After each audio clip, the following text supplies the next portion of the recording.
So I said, I want the name Monroe, which was my mother's maiden name. And the true things are rarely... The true things rarely get into circulation. Even today, there is little value in ensuring the survival of our nation if our traditions do not survive with it.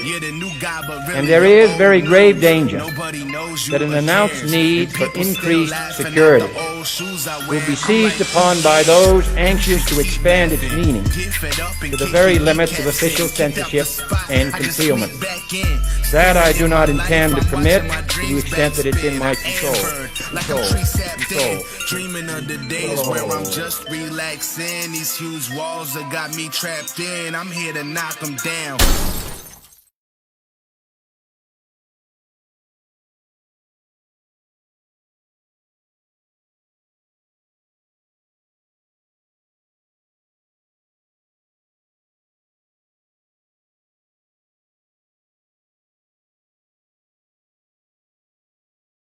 So I said, I want the name Monroe, which was my mother's maiden name. And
As Americans, I think we see ourselves as the Middle Kingdom now, or at least the European experiment that is America. Is definitely very ethnocentric in that way. But the reality is, China has just a longer history. I mean, a much longer history. Almost even than our our Judeo-Christian kind of history we have in our country to an extent. I mean, it's been an empire for 5,000, 5,000 years. I don't know. I mean, I'm kind of ignorant. I'm a Texan, so you know how that works. Yeah, like I want to say almost 3,000 years. The unified China. Since there's been one.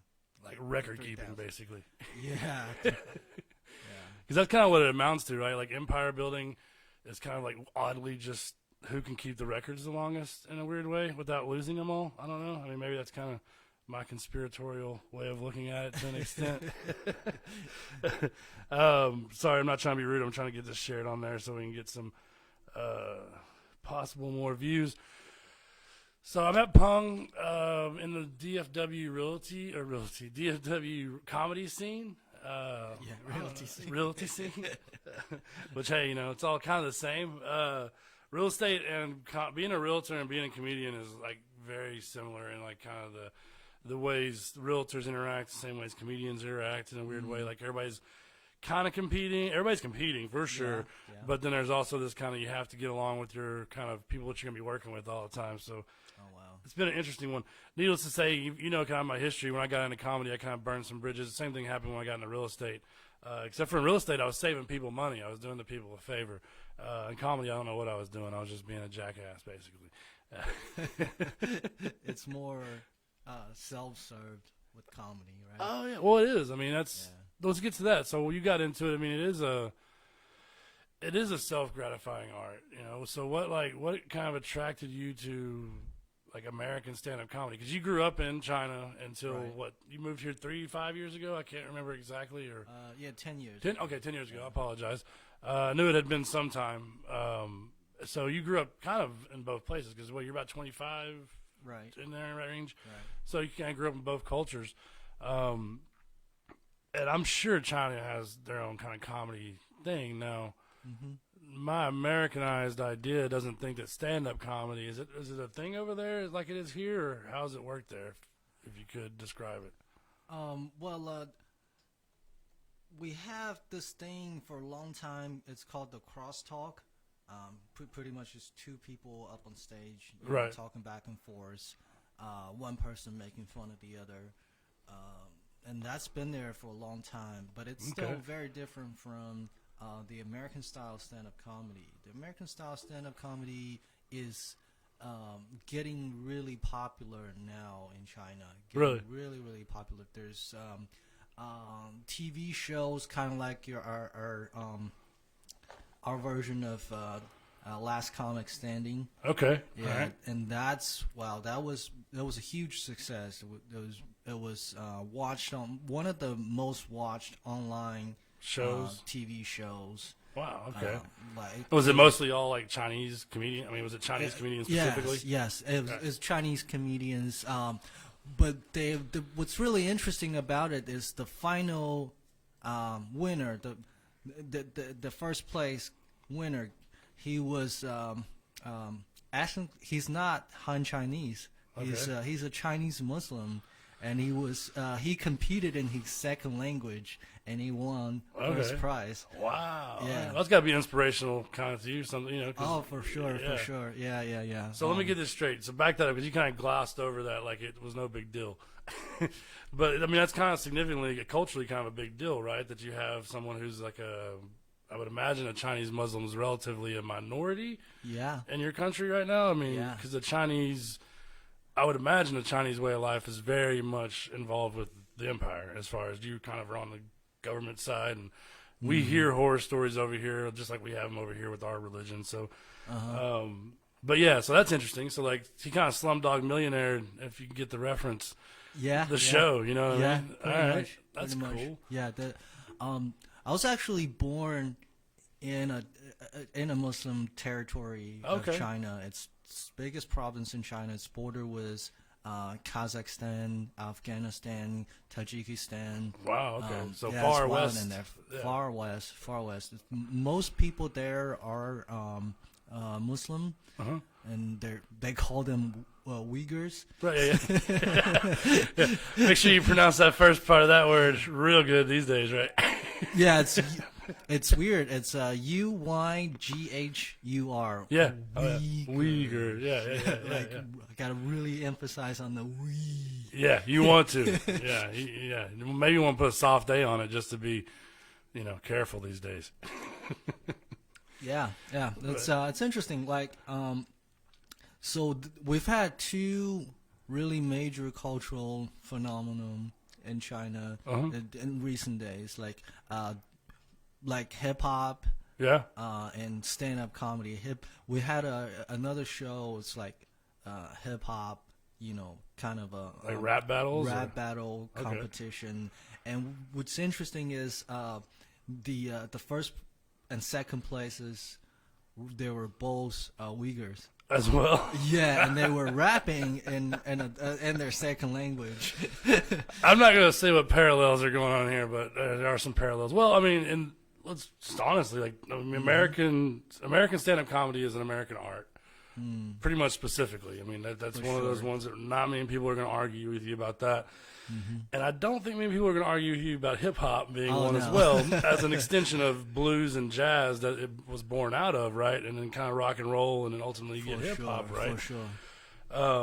But yeah, that's relatively interesting to me, sociologically speaking, that the fact that kind of this oppressed class over in your country is kind of similar to an oppressed class in our country, and that they're the most talented when it comes down to it, to the core. You're having these competitions, and these are the people who are winning, and they are numerically vastly in the minority, right? I mean, yes, it's very interesting because I believe pain and suffer is the only source for arts. Is the only source. Okay. It's the only source. All right. I mean, especially for comedy. It's especially true for comedy. I agree. Yeah. To an extent, I mean, it's funny. Me and my wife were having this conversation this past week because she's kind of an artist. She's more artistic than me. She's a much better painter and writer, etc. And while I do believe you're 100% right, throughout all of history, you know, the best writing, the best painting, the best art, the best commentary has come out of some sort of oppression or some sort of social pushing down of. You know, Marx, I forget the exact name of what he called it, conflict theory to an extent. But the cool thing, and this is what I was kind of talking to her, and she seemed to agree with me, which my wife normally has no problem telling me when she doesn't agree with me. But that nowadays, especially in America, we've kind of had this, because of the middle class that was created in the 50s and 60s and 70s. And then specifically, you know, just a sign of the times, a white middle class, just to be completely, you know, honest across the board. Yeah, I agree. That middle class, which ultimately I'm kind of the son of, you know, our grandkids, you know, some of them don't understand. They'll never understand pain, or they may not. And I mean, I think it's kind of a similar way maybe in every country when it comes to people who are born in different socioeconomic strata right now. You know, like you're like some of my kids, I mean, I don't know, right now their biggest qualm is if I turn off Fortnite too early for them. You know what I mean? You know, they have multiple, they have me and their mother, they have, even if we weren't together as a family, just like with my first daughter, we're not together. They have so many different support systems. So, as someone who agrees with you 100%, I'm hopeful that, like, hopefully pain and suffering doesn't have to be the only thing that leads to great art. That might be a bit of an exaggeration. I don't think it's an exaggeration when you're talking about everything by any means. It's a change. Maybe we're in the middle of, hopefully. So, but anyways, you were talking about that as far as that being where everything comes from. Yeah, and they are real. They share a lot of similarities. Now I think about it with the African Americans in America. Yeah. Like even some of the negative stereotypes are like similar. They said they're good. Well, not necessarily all negative. They're good at singing and dancing. They're very extremely athletic. Right. And some of the bad types. I'm not even gonna mention. You get the picture. Right. Well, you know. Yeah. So they're like pretty much the black people in China, and they're like, and even to more extreme because they're also Muslim. So Yeah. they have it's a double. Yeah. Well, they're like the Nation of Islam in America. You know, that's kind of what. That would be your that's true. Almost specific. Now, I would say the Nation of Islam probably has quite a bit more power than your average Uyghurs because, like, the Nation of Islam is a pretty big group now. Oh, for sure. Yeah, maybe that's where they'll be in 20 years there with, you know, progress to an extent. So I hope so. Yeah. Yeah. So I mean, are you Muslim? I mean, not that I don't know. No, as comedians, I figure we're all just kind of assholes. I don't know. You know, I don't know. Do you have a faith? Do you while we're there? I mean, or do you just kind of 20-something and figuring it out like the rest of everybody else? Yeah, I believe in some, you know, to some extent. I'm a Buddhist. Okay, that's what I was kind of trying to figure out if your family was if you were raised Buddhist or because that's typically what I mean. That's like a Chinese Christian, right? In a weird way, like, or not sorry, an American Christian is similar to Chinese Buddhist in the fact that the majority of our people in this country, even if they don't take it seriously, they're raised within a cultural kind of sociological and symbolic. That's experience. That's interesting. Yeah, I would say so. Yeah. I love Buddhism. I got into it. I went into religious stuff in my 20s and then did sociology, and they taught us about all of it. And to me, there's just so many parallels between all the religions. Yeah, I don't know. I don't understand why we're still fighting over religion, to be quite honest. It seems like one of the sillier things to fight over. So, like I said, kind of back to the comedy thing, to lighten it up. So when did you experience comedy for the first time in a way that you were like, I want to do that? Was it when you were here and found a comedy scene, or was it something that, you know, kind of gradually happened? How'd that work for you? The first stand-up comedian I've ever watched was Russell Peters. He's not. I mean, he's not even American. The first American stand-up comedian I've watched was probably Eddie Griffin. Right. Well, Russell Peters is. I mean, as far as comedy goes, he's pretty much American comedian. Yeah, of course he's Indian guy, but he does practice American stand-up comedy, and most of his stuff is in English. I think, right? Eddie, he grew up in Canada. Yeah. He grew up in Canada, and Vancouver, Canada. Which is why he's around. I'm pretty sure he grew up around a lot of different ethnicities. Yeah, very diverse. More Chinese than Indian, I would say, because he can do an like spot on Chinese accent. I can't even do that. Like, it was so good. Yeah, that's fun. I was thinking about that today. Like, so how do you say your name in Chinese? Like, if you're trying to use a Chinese dialect and not trying to Americanize it up. Oh, Dong Peng. So it's last name first. Okay. So all right. So in English, it's Peng Dung, right? That's kind of the way you say it. Because I don't know. That's the funny thing to me is doing accents, right? Like, do you ever feel racist when you're doing an accent? Or is that just me being raised in East Texas? I've tried maybe like a couple times when I started, because that's what, when you watch a lot of Russell Peters, you get the impression that this is what comedy is about. It's about doing different accents. Yeah. Which that is a hilarious part, but these days that's a very, you gotta be careful in those waters. Yeah. I mean, you can still do a German accent. You can still do an Irish accent. Well, you do a British one. Yeah, which is hilarious. Yeah. Can you do it? No. Can you just throw something out? Not to throw you on the spot. No, I'm not gonna do that. Just follow Peng Dung and go to one of his shows and see him do the joke where he does a British accent. It's worth the ticket price. I promise. Because that's one of those things that's weird, because it's a strange thing for me, because I think we talked about this one time on chat. I sent you a link to, I think, Police Academy, maybe the movie or some movie we were talking about. No, Major League. It was a baseball movie, actually, that I sent you a link to. But we had a brief conversation, and I don't know if you remember it, but probably don't, because you probably have a ton of conversations these days. Or being in the comedy scene, I know how many, how that works. But the comedy in America, specifically in the 80s and 90s, was so based in the stereotypes of everything. Like, you can't go back and watch it. Like, today, if you go back and watch literally anything made in the 80s or 90s, if you showed it to one of these people who are on the internet a lot, finding reasons to be offended, if you showed it to one of them, they'd have a meltdown.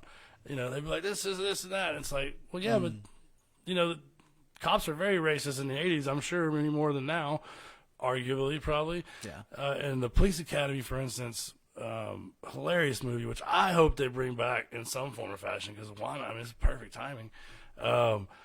It just was such an interesting social commentary on inner city policing in a comedic way. And to me, that's why I find it very interesting talking to comedians such as yourself from a place that, as Americans, we're at least told that, y'all have less information over there, yada, yada, yada. And I don't necessarily buy into that as much as I think that, y'all have a lot longer civilization, and maybe there's a lot less baloney they allow to an extent, I mean, with this whole COVID thing we've noticed, I mean, I don't think it's just a Chinese thing, but even Japanese, different cultures are handling this different ways and being more polite about it. And like, as Americans, I think we're kind of seeing an ugly side of ourselves right now, where we're not all so polite, Yeah, people getting upset about masks and just weird random stuff. Yeah, I don't know why. It's like people are showing their ugly side. Yeah. All of a sudden, it's no longer fast. Yeah. Yeah. Well, I mean, we live in a civilization, but like, you take the power away for 2 weeks, it'd go another step up. Right. Actually, that's a TV show called Revolution. It was on NBC. So shout out to that TV show, and that's what happened in that show. And I think in that show they showed it very well what would happen. People kind of degrade. Now, I will say this: I've been working out in this thing the whole time as a server and working in a restaurant. Not and I believe this to my core, whether it be here in America or even China, 95% of the people out there are doing the best they can, and they're just trying to get along. Yeah, sure. And, trying to get by these new rules. I mean, I'll leave my mask in the car and forget, I don't understand this whole thing about like, oh, my freedoms are being taken away because I'm asked to wear a mask sometimes. It's like, well, number one, obviously there's exceptions going on. We're not all being forced to wear them.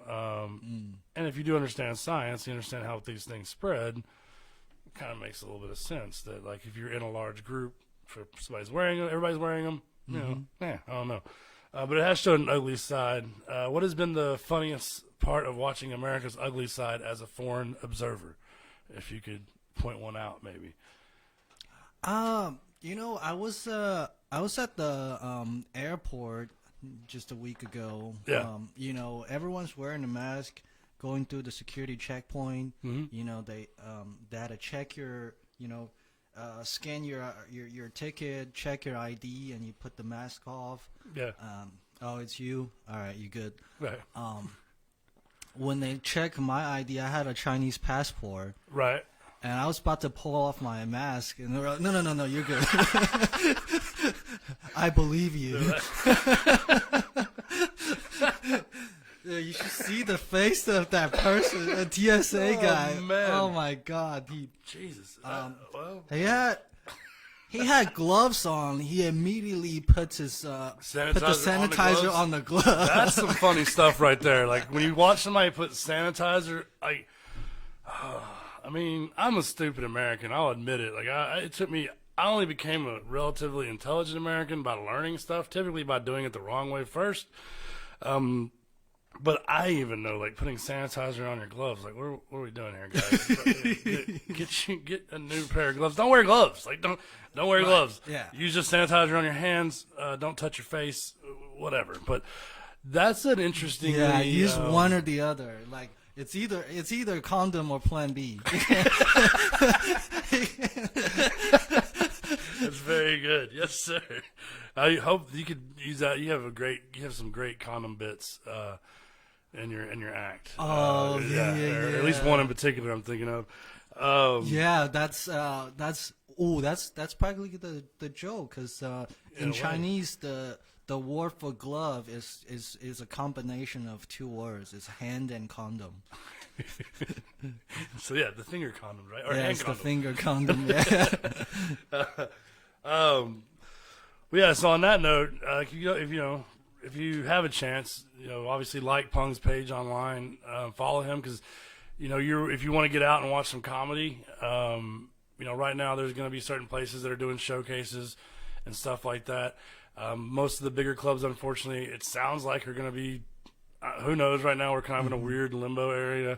But I do know there are promoters that are putting on comedy shows, and I know that Peng's been one of the ones that's been brave enough to get back out there. And both not fearing being blackballed in the industry and also not fearing getting a disease. I'm scared. I'm scared for sure. You need to sell that a little harder, sir. I didn't believe you. I got really scared when I saw D.L. Hewley. Yeah. Got tested positive. And he was at the club, the same club. I was there like a week after him. That. I hope they sanitized everything. I would assume. I would hope they did too. I'm in a boat where I've been working the whole time. So I mean, main thing is with me, just if I don't feel good, don't go out. That's an interestingly cool thing I think that may come out of this. Is Americans, for most of our kind of we talked about a little bit selfish in little ways, and working the past 2 or 3 years I have back in the restaurant industry. People coming in sick and like still working, with a fever and like, oh, well, they can't call, they won't let them stay home. And then you get into these weird people who like party too much and then don't show up because they party too much and they start using the excuse that they're sick. So that you work at a place with a bunch of people like that, it's just a bunch of mess.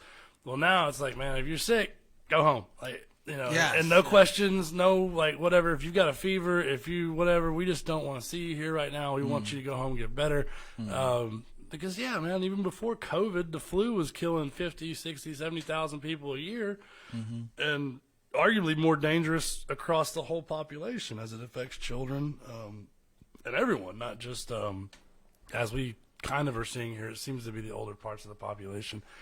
Yeah, I lived through SARS. When it happened, I was 18. I was 17, 18 years old. So you just gotten here? I was in high school. Yeah, I was in China. Oh, you're in China. I was in China. When it happens, when the outbreak happened. Yeah. It was scary. Yeah. Now, can you so what happened? If you don't mind, can I give you kind of a weird play-by-play if you can of like when that thing hit China? Because that's something that we didn't even. I mean, I don't even remember hearing. I mean, I remember hearing about it, but like we damn sure didn't shut down our economy. There was none of this going on. So when SARS hit China, like what happened? Did they do the same things they're doing now here, like shut the economy down, tell everybody to stay home, or it was just mask? Or I gotta refresh my memory. I think when it happened. You're also 18, so you may have been drunk all the time. They were quarantining everyone. Yeah, they were doing a bunch of quarantine, but they didn't shut down the economy because I guess it wasn't as infectious as it is as the COVID-19. Yeah, this seems to spread a lot differently or something. Right. Yeah. But I remember like. Back when it happened, they called it the non-typical pneumonia. All right. Yeah, or lung disease, the non-typical lung disease. And I was 17. I was smoking a whole lot. Yeah. I was like, this will help. I'm only getting the typical lung disease. Maybe it'll double negative out the non-typical lung disease. Right. I don't know. I'm a smoker still, unfortunately. I didn't start till late, so I'm feeling like I'm okay. I might quit here soon, but yeah, because man, it's a bad habit. But yeah, I mean, I can't imagine. I mean, over there, the air quality is relatively poor, anyways, in some places. So yeah, might as well smoke up, Johnny, and give your lungs an exercise. You know? Yeah, I mean, I was smoking in the air anyways. When you breathing, you're smoking anyways because the pollution is so bad. And on top of that, my high school was right across the street from the biggest cigarette brand or cigarette factory of China. Every 3 in the afternoon every day. Just trucks. No, you smell it. That thing just, I don't know, they release the gas or whatever. The whole area smells like cigarettes. Right, so subconsciously everybody's just like smoke. Like, yeah, let's have a break on the porch. It's like, oh, we're already smoking. Yeah. All right. Well, shout out to regulation and industrial and school zones because that's something. Right? Something will never happen in here. Yeah, well, no, let's be honest. It does happen here. We call those places South Dallas, New Orleans, Detroit. We do have those regions, right? I mean, our producer's laughing. That's relatively true. But yes, ultimately, like Frisco, Texas, no, you're going to find your light industrial is going to buffer between your industrial and your residential because that's the way that they develop it for themselves. That's a white people thing. Shout out to that because it does make for better living. Like let's be honest. Let's give the white people credit where credit is due because I feel like they're getting a hard time these days in a lot of ways. Good city planning doesn't hurt. It makes it easier. Right. So was that really a thing? That's not just like one of those weird conspiracies we hear about in another country. Pretty bad pollution where you grew up and in those areas. Yeah, for sure. Yeah, definitely. So was that what? So what? If I can ask, what brought you here? Like, what made you want to make the jump to America? Was it something you're always interested in? Did you have family that's kind of been here before? Are you the first from your family to be here? Things of that nature. Yeah, my mom has 2 sisters, and they both been in the States for a couple decades. Okay, cool. 20, 30 years. My 2 cousins, they both grew up in America. Sweet. Yeah. So I always knew I'm gonna, make that move. Right. Sooner or later. Give it a shot. Yeah. Well, we're glad you did. I mean, to be completely honest, because talk about your comedy a little bit more. Mm-hmm. number one, when did you? Well, I guess you probably started learning English in high school, I'd assume, right, or even before. Yeah, probably. we had been English practicing classes. Yeah, but those did nothing to us. So it's like our English classes. We started like 5th grade or 6th grade. Right. But it was mostly for taking tests. They don't teach you nothing. They don't teach you conversational. Yeah, it's Right, like no. Spanish. And when I was growing up, we learned Spanish, but it was kind of like the King Spanish, and it was it wasn't conversational. So yeah, but one thing I saw, I mean, just in a year and a half or 2 years, I would say I've known you, your English has gotten markedly better, I would say. I mean, not that your English was poor when I met you, because, not to say that because it wasn't. You could speak English very well.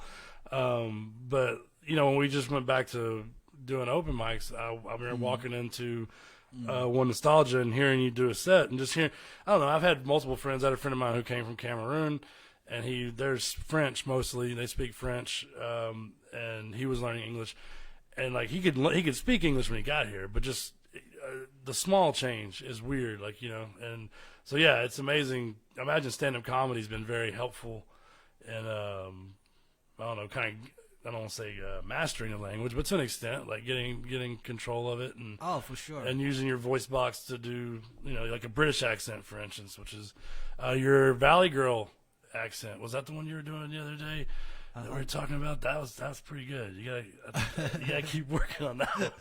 Yeah, I'm a big fan of Jim Gaffigan. Yeah, because he's like, if you listen to like his bits, like one bit he'll do like 10, 15 different accents or or voices, different act outs. Voice. He doesn't have like physical act outs, but right. It's all in vocal. his voices. It's all vocal. Yeah. Well, I mean, if you can keep doing that, I'd say keep doing it, because it's obviously a hilarious thing to do, and if you can do it right, it works. 100%.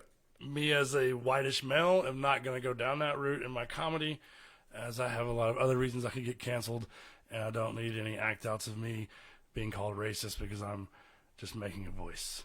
I mean, it's not your voice. It's not your voice. It's not your style. And no, not at all. I like your style. It's like almost like Artie Lang and Doug Stanhope. Like you like to rant, but it sound like it could at some point like sounds incohesive, but like no, it is. But you actually have some deep thoughts, and I guess you do it on purpose. Or do it's what almost on like purpose? you're just kind of ramble. You ramble, yeah. Well, because let me full disclosure on that. Like, I would consider you someone that's been taking comedy seriously, like since you got here, and you're among, I can name 15 people I know locally that take it very seriously. I'm in a position where, number one, well, when I say take it seriously from a standpoint of, number one, you have the ability and the talent to do it. Like, you're good enough to where, like, you put you on stage, you can actually do it. Thank God you're not one of those ones who's, like, thinks they're good at it and just thinks that practice is going to make it better. Because some people, like, you can be an amazing writer and it's not going to translate to the stage. You're not one of those dudes, thank God. But like I said, for me, I had stage fright like crazy, like 3 years ago, before I even started this. And like when I probably started 3 or 4 years ago, first time. I can't really remember exactly when, within Hat Tricks being in there. And like what I've been doing now, and like I had George Red on last week, shout out to him. We were talking about it, since seeing him start and kind of reacquainting myself with him, it's made me want to take it more seriously. But yeah, if I had a process at all, going to open mics and just kind of ranting off my head, and then going back and listening to the tape, and then, if I got to the point where someone was like, hey, I want you to come do 5 or 10 minutes, that's when I go back and listen to those tapes and go, okay, what part of that rant was funny? What part of that could be punched up? Where could that go? Because, I don't know. I mean, everybody has their own process, and that's my process, because you can sit there and write all day long, and as someone who, unlike most of, my comedian peers like yourself and Arun and, Wes and all these guys, I got kids and other responsibilities that I can't spend 8 hours a day or even 5 hours a day or 4 hours a day sitting there just writing. because it wouldn't be beneficial to my anything. So yeah, that's definitely the way I approach it. I appreciate you, because even Arun said that Stanhope thing, and I'm sure he's one of your favorites, right? Arun? No. Oh, Stanhope? Stanhope. Yeah. Yeah, I mean, here's my problem with Stanhope, if I have one, which I don't, because he's a comedian to the core. But yeah, and well, I say this isn't the problem. I think it's a problem I'm seeing now. Like, Stanhope's a genuine degenerate, and he will wear that label, and he will tell you he's one, and he will live it, and he will own it, and he won't politic you. He won't lie to you. If you know his history, I mean, there's like a story. We talked about booking him when I was doing some of that stuff. There was a story of him like, well, I just don't want him to come. I forgot. It might have been Danzy told me the story of them booking him to come to do some show in Midland or something, and he like just shaved his balls on stage, which is kind of, which is, because that's probably, who knows, number one, Dan Danzy told me, so blame him if that's not true. Number two, that's the kind of stuff. And that, as someone who grew up in America during the 80s and 90s and kind of like it's 70s, 80s, and 90s for sure, but the 80s and 90s kind of this peak of celebrity culture where, like, whether you're a comedian, whether you're a musician, a band, there's this, you kind of get wild party type of atmosphere that's always going on. And people like Stanhope, that's his life, and more power to him, because that's a hard road to get. It's a hard road to hoe to an extent, no pun intended. But like nowadays, what I see is comedians twisting that and saying, oh, well, it's kind of like the whole thing about having to be dark to be an artist. Like, I don't think that's necessarily the case anymore. Like, as a bro comic myself, or like whatever you would consider me, if you were just going to stereotype me, just like I say, you're a Chinese guy, I'm a blank. It would be one of my biggest criticisms, and agreed, well, not one of mine, but one of the criticisms that the woke comedy would make is that it's all stereotypical based humor, which I would agree it is. And we can maybe now kind of evolve out of that. And part of that is being like, hey, if you're going to be a comic, it doesn't mean you have to be a drunk degenerate. Like, that's really not true. Like, the way the business is going now, and kind of the way it's always been, like, you have to be really, really good to be that kind of insane these days and get away with it. I mean, because now there's cameras everywhere.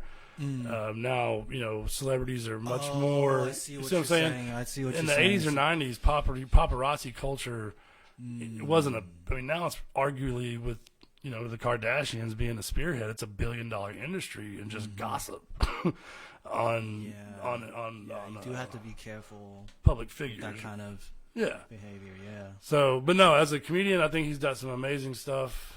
My favorite right now is Chad Daniels. Which, if you haven't watched him, he's obviously I'm a dad, so a dad comedian. It's kind of, there's a similarity there, but just some of the stuff. It's kind of like early Louis, because I first started watching Louis when my daughter was born, and he has some pretty hilarious, just raw bits about being a father that like takes it, are hilarious and real. And unfortunately, he's kind of out of the game for a little bit. He'll probably, he came back and did Addison, and he'll be fine. I don't think he's not a Weinstein or an Epstein level predator. He's an underling. No, yeah, there's different levels. Yeah, he's not that. No, he's if you listen to his material, it's like, he did what? Well, yeah, did you listen to any of his material? That kind of makes sense, Yeah, there's probably at least a couple bits where he talks about stuff like that. Specifically, almost. Yeah. I mean, you knew that he's doing that. Yeah, 100%. What makes me insane is like, okay, I love Jim Jeffries as a comedian, but that dude has literally said in one of his specials that he's a rapist. Like, he's literally said it. He says, he has a line where he's like, I can say I've never raped a man. And he goes, I wish I could just say I'd never raped. I mean, I don't know if it's a joke, what I mean? Who knows? With Jim Jeffries, it could fully be a joke, and that's a very bold joke to make. But granted, he made it pre-cancel culture. It just cracks me up that that's a dude who has a Comedy Central show, and the internet hasn't canceled that yet, because that's a pretty bold comment. But yeah, in comedy and entertainment, like we found out, like Cosby was a monster. You know, we found out, you know, a lot of our childhood heroes were monsters. You know, I grew up watching baseball and loving baseball before I liked comedy, and like Jose Canseco and Mark McGuire, both steroid using monsters at the end of the day. Wow. If you want some comedy though, follow Jose Canseco on Twitter. Yes, just the addled ramblings of what's that called? The PTSD for the head, the brain. The trauma, I'm blanking out because I got hit in the head a lot in high school football too. Yeah, you know, CTE. Yeah, CTE. There we go. Yeah, there were some Chinese celebrities that got canceled too. One of the guys, he was like, kind of like the John Oliver or Trevor Noah, or kind of. He has like a political talk show in China. Yeah. Okay. Yeah. It's like having a strip club in a Baptist church. You know, it feels like a similar thing going on there. Like, well, how do we do this? How do you pull it off? Okay, so it kind of makes sense he got canceled. He said one thing, not even on stage. I think he was at a party, and somebody recorded him. So who canceled him in this case? The culture, or did he get canceled by the TV show? By the TV show. They. He said some things about Mao.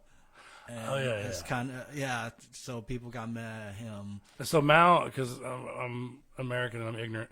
Mao is the original, or Mao is y'all's leader now? No, he's like he was the first emperor type of thing. Chairman, yeah, of the like in the 50s and 60s, recent. Yeah. Okay. Okay, well, yeah, that's kind of like saying stuff about Reagan. I would think in the Texas climate, you can't. If you can, I mean, the thing is here, you know, you're going to get canceled socially, and that's kind of always existed because, like, you know, here if someone doesn't know they can trust your politics, they may not do business with you. That's a very real kind of that quiet racism. I think that interesting. This Black Lives Matter thing, I think. One of the things that I know, you know, I wasn't raised by a racist family. I wasn't raised to believe anyone's less than me because of a color. Was I raised around racial jokes? Of course. I mean, like I said, it was the 80s and 90s. You know, I could tell you some horrible racial jokes. My father, as far as I know, they weren't. My grandfather, as far as I know, weren't racist. Like, you know, I was never found an empty, like a random stash of Nazi paraphernalia or KKK robes that just kind of got unearthed when we went through grandma or grandpa's house. So it feels like they were genuine. But I think that that silence, that's the thing that this Black Lives Matter thing, and as you know, the more privileged sides of our culture could be honest about, is just talking about this stuff, being comfortable to talk about it and talk it out, and not, because that's what, in my opinion, that's what led us here, because we've been a pretty interesting country for 60 years, but that silence around those issues kind of causes that, you know. Yeah, I remember when I first came to this country, 2010. Around that time, people use the term post-racial society a lot. That was right after Obama, wasn't it? Yeah, that was right after Obama. Like, people act like racism is over. Yeah, no, it wasn't. That was never. Yeah, I don't think it'll ever be over. I think there's always going to be idiots. I do think it's getting into a. I think the interesting part now is those, kind of like we started off talking about, like it's just bringing out the worst in people. And me and George were kind of talking about this, you know, towards the end of our last podcast. It's not a bad thing because it's making these quiet racists feel confident enough to speak up. So then we can go, oh, okay, there's one. You know what I mean, I don't know, because I've talked to black friends or acquaintances about racism and had these conversations in real life. And one thing I've heard from multiple ones is like kind of a difference. And I think there's probably even some comedians who do bits on this as well. The difference between a northern and a southern racism is in the South, you know where they don't want you. Like, you know, Okay. It's pretty apparent most of the time. I mean, yeah, there's some bless your heartisms going on, and there's some watch out for the white Southern belles is all I'll say. But there's some of that going on. But for the most part, if a man, like a man-to-man type of situation, racist men, you can tell almost in a heartbeat, especially. And like I said, maybe sometimes the women's a little tougher to tell. But whereas in the North, it's been more of a suave kind of game of. And there's still the same kind of entry barriers to entry exist. I mean, you have way more people in way smaller areas. So whenever that concept happens or that dynamic happens, whether it be in New York or in Beijing or any large, small, populated, dense city, there's going to be human insanity on all levels. It's not. I don't think that's just humanity. But yeah, so that's what I was doing. I was rambling there like I do on stage. So I appreciate you listening to me for that. So do you have any brothers and sisters? Or are you an only dung? Yeah, only son, only child. Only child? Yeah, me too. One child policy. Oh, you are? Yeah. Well, I mean, I have two half or a step, but pretty much my father's only son. So, yeah. So you literally are a product of the China's one child policy. Yeah. That's a relatively real thing. Now, do the Uyghurs pay attention to this policy? No. For the longest time, so if you're an ethnic minority in China, you get to have multiple kids. Oh, okay. So it's actually it's in the policies. It's less restrictive to them. Interesting. Yeah. Well, I mean, I don't know. It's an interesting place to end it, but I will say that. I mean, as far as we moving forward as societies in general, there's a lot of people here. And I think one of the things that, whether it be a Chinese culture, American culture, an African culture, an Asian culture, which obviously is the Chinese culture, learning to have enough kids that you can take care of and then take care of that kid or those kids, whether it be one or whether it be 9 or 13, that's a good thing. And the more we do that as societies, probably the better we get, and that's not saying that you can't. I mean, both my parents had 7 sisters and brothers and 8 brothers and sisters, and we come from large families too. So, but it makes life easier. These days. So, if you put it that way, it's it's easier to understand because, like, a country as a whole is almost like a family, right? You got to pay attention to how many children you can raise in a family. So that's kind of the core, philosophy or, the idea about one child policy. One child policy, because China had a population boom. Yeah, it still is, arguably, probably. Yeah, and there's to the point where we're like, oh, we can't sustain this kind of population if we don't do anything about it. But the problem is how they enforce, of course, the that one-child policy. Yeah, it gets really dark. It gets really dark. Yeah. Like they make you to pay fine if you have a second child. So you can pay you can do that, I guess. So if you're like Angelina Jolie, you can pop out like 19 kids. Yeah. You can pay for it. So it sounds like y'all are Americans.